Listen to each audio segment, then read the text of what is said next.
দেখো তিল সর্ষে আর কাঁচা লঙ্কা বাটা প্রথমে মিক্সড করে দিলাম, হলুদ দিচ্ছি, নুন দিচ্ছি, এই কাঁচা লঙ্কা ফাটিয়ে দিলাম,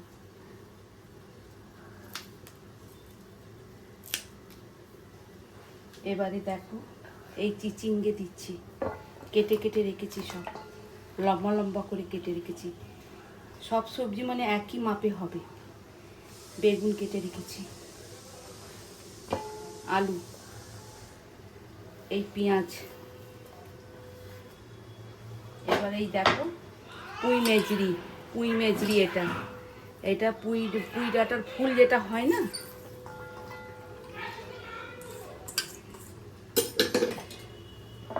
এবারে দেখো এই নিয়ে এলাম,